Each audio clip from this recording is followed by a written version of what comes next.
حدیث کی طرف سے چلائی جائے گی اور اس میں ہم سب دوسرے حضرات کو دینی سیاسی جماعتوں کو ویلکم کر کہیں گے اور اس کے تحت انشاءاللہ آنے والے وقت میں پروگرام ترتیب دیے جائیں گے، جلسوں کے، کانفرنسوں کے، ریلیوں کے۔ یہ اجتماع جو یہاں ہوا بہت سے لوگ تشریف لائے، لیکن ہم اب انشاءاللہ خود آپ تک اور دوسرے حضرات جو تشریف نہیں لا سکے، اس میں کوئی تخصیص نہیں کہ صرف اہل حدیث، ہم سب تک انشاءاللہ پہنچیں گے، سب تک پہنچیں گے، ان کو پیغام دیں گے بیداری کا اور ان کو پیغام دیں گے امید کا، انشاءاللہ امید کا پیغام دیں گے کہ کوئی گھبرانے والی بات نہیں، حالات مشکل ضرور ہیں لیکن ایسے نہیں کہ ان کو تبدیل نہ کیا جا سکے۔ ان کو امید کا پیغام دیں گے، ان کو ایک عزم کا پیغام دیں گے، اپنا عزم جوان کرو، زندہ کرو، تحریک پاکستان کا جذبہ بیدار کرو، اس ملک کو بچانے انشاءاللہ بچے گا، لیکن اس کو بچانے میں اپنا فرض ادا کرنے کے لیے، اس کے استحکام کے لیے، اس کی مضبوطی کے لیے، اس کی ترقی کے لیے، اس کو غیر ملکی تسلط سے آزاد کرنے کے لیے اور غیر ملکیوں کے ایجنٹوں سے پاک کرنے کے لیے یہ تحریک انشاءاللہ ہوگی۔ تحریک استحکام پاکستان جلسوں، کانفرنسوں، مذاکروں، ریلیوں کی شکل میں انشاءاللہ جاری رہے گی۔ اس سال کو ہم نے ختم نبوت کا سال بھی قرار دیا تھا اور یہ بھی ایک اہم موضوع تھا۔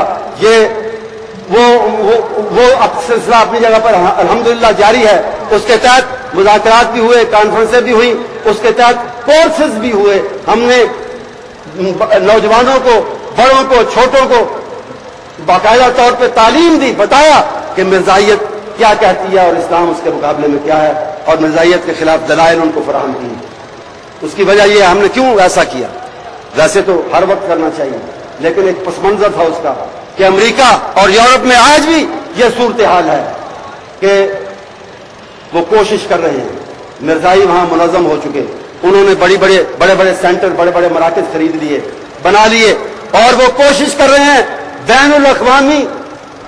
دباؤ کے تحت اس ترمیم کو ختم کرنے کا جس کے تحت انہیں اقلیت قرار دیا گیا، اور اگر وہ یہ نہیں کر پاتے تو کم از کم امتناع قادیانیت آرڈیننس کو ختم کرنے کا جو اس آئینی ترمیم کی ذیل میں بنا، اس کی وجہ سے بنا۔ اور وہ یہ کام کس سے لینا چاہتے ہیں؟ ان لوگوں سے لینا چاہتے ہیں جو جناب ذوالفقار علی بھٹو کے وارث بنے ہوئے ہیں، ان سے کام لینا چاہتے ہیں کہ وہ جو کام ان سے اللہ نے کرا دیا تھا بہت اچھا، اس کام کو بھی ختم کرا دیں اور پھر صورتحال کو اسی طرح لے جائیں کہ مرزائی جو ہیں حقوق کے نام پر، انسانی حقوق کے نام پر، مذہبی حقوق کے نام پر وہ پھر مسلمانوں کا اپنے آپ کو حصہ قرار دیں اور جو ان کے خلاف ان کے بارے میں جو پابندیاں ہیں وہ ختم کی جائیں۔ اس لیے اس معاملے میں بھی عوامی شعور کو بلند کرنا وہ سلسلہ انشاءاللہ جاری رہے گا، لیکن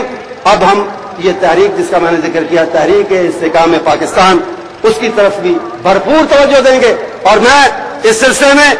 بڑی توقعات رکھتا ہوں آپ سب حضرات سے، اور بالخصوص اہل حدیث یوتھ فورس سے، اہل حدیث اسٹوڈنٹس فیڈریشن سے، جمعیت اساتذہ سے، ان ذیلی تنظیموں سے، اور آپ سب سے میری توقع ہے، نوجوانوں سے، اس لیے کہ بہرحال وہ سرگرم ہم سے زیادہ ہوتے ہیں، ہم سے زیادہ کمیٹڈ اور سرگرم ہوتے ہیں، ان سے میری بڑی توقعات ہیں۔ آج تک الحمدللہ اس کانفرنس کے حوالے سے بھی، کانفرنس کے لیے بھی، اس سے پہلے بھی انہوں نے میری توقعات کو پورا کیا ہے، اس پر پورے اترے ہیں۔ آئندہ بھی مجھے قوی امید اور یقین ہے کہ آئندہ بھی وہ ان توقعات پر پورا اتریں گے اور اس مشن کو پایہ تکمیل تک پہنچائیں گے۔ ربنا آتنا فی الدنیا حسنہ وفی الآخرۃ حسنہ وقنا عذاب النار